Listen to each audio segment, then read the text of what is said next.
Selamat pagi, perkenalkan nama saya Stasya Danisha Lagan dengan NIM 11S23055. Pada kesempatan kali ini saya akan menjelaskan tugas praktikum yang ke-9 mengenai basic dan advanced sort. Untuk lebih jelasnya, saya akan share screen.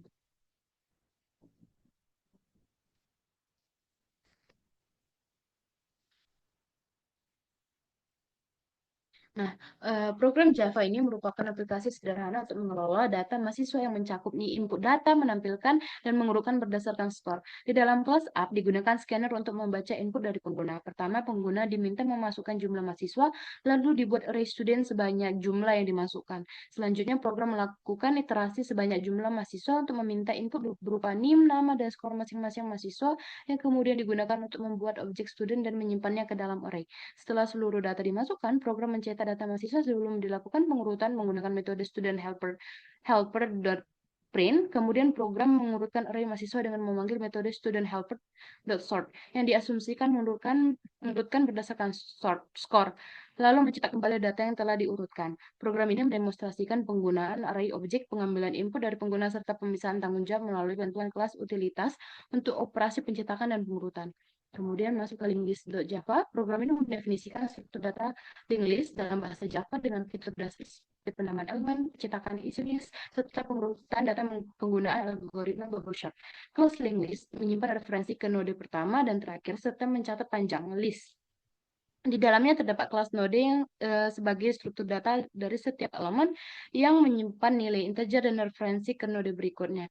Konstruktor linked list akan membuat list dengan satu node awal. Metode print list digunakan untuk mencetak seluruh elemen dari awal hingga akhir. Untuk menambahkan elemen baru di akhir list digunakan metode append yang akan memperbarui referensi tail serta menyesuaikan panjang list. Salah satu fitur penting dari kelas ini adalah metode bubble sort yang melakukan pengurutan elemen dalam list berdasarkan algoritma bubble sort. Alih-alih menukar node, algoritma ini menukar nilai antar node yang berurutan jika nilainya tidak dalam urutan yang benar, dan pengulangan dilakukan sampai tidak ada lagi pertukaran yang terjadi. Meskipun pengurutan seperti ini tidak seefisien untuk skala besar, namun cara ini cocok untuk ilustrasi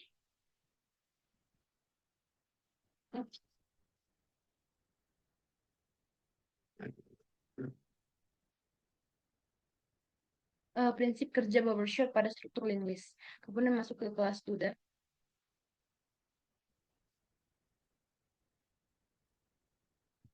Oh.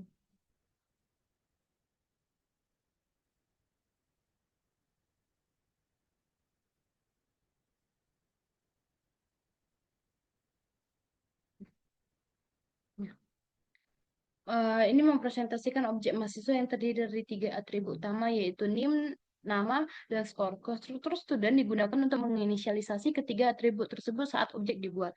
Selain itu, kelas ini juga mengoverride metode toString untuk menampilkan data mahasiswa dalam format yang rapi dan konsisten, yaitu NIM duluan, kemudian nama di tengah, dan nilai di akhir dengan 2 angka di belakang koma untuk skor.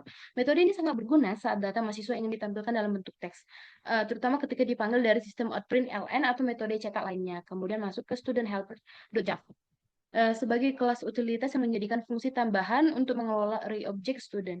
Metode print mencetak seluruh elemen mahasiswa dengan memanfaatkan metode toString dari kelas student. Sehingga tiap mahasiswa akan ditampilkan dalam format NIM, nama, kemudian nilai. Sedangkan metode sort mengurutkan array mahasiswa dengan logika berlapis menggunakan operator. Pertama-tama, pengurutan dilakukan berdasarkan nilai skor secara ascending. Jika skor dua mahasiswa yang sama, maka pengurutan dilanjutkan berdasarkan nama secara alfabetis. Jika nama juga sama, pengurutan terakhir dilakukan berdasarkan NIM. Pendekatan ini memastikan bahwa hasil pengurutan konsisten dan stabil, terutama saat ada mahasiswa dengan skor atau nama yang sama. Kode ini menunjukkan praktik penggunaan array.sort dengan pembanding khusus yang fleksibel dan terstruktur. Kemudian masuk ke apptest.java sebagai kelas unit test untuk aplikasi menggunakan framework JUnit 5. Di dalamnya terdapat satu metode uji short answer with true yang ditandai dengan anotasi @test. Metode ini menjalankan satu pernyataan yang yaitu set true yang akan selalu bernilai benar. Meskipun terlihat sangat sederhana dan tidak menguji fungsionalitas tertentu dari aplikasi, contoh ini berguna untuk memastikan bahwa konfigurasi JUnit telah berhasil dijalankan dengan benar. Biasanya metode seperti ini digunakan sebagai awal atau template sebelum menambahkan pengujian nyata terhadap kelas dan metode yang ada di dalam proyek. Kemudian kita run programnya.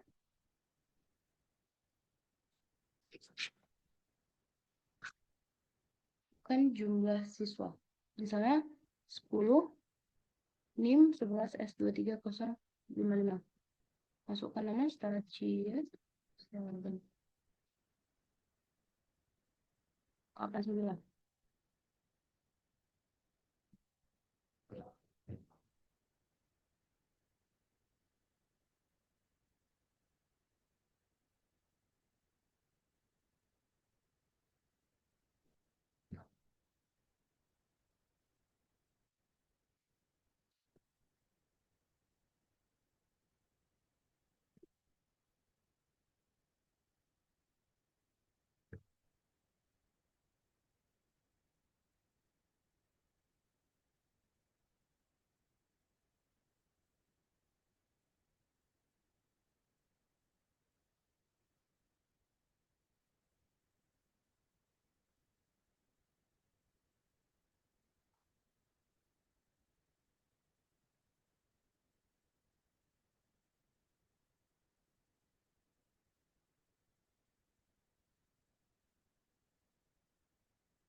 Nah,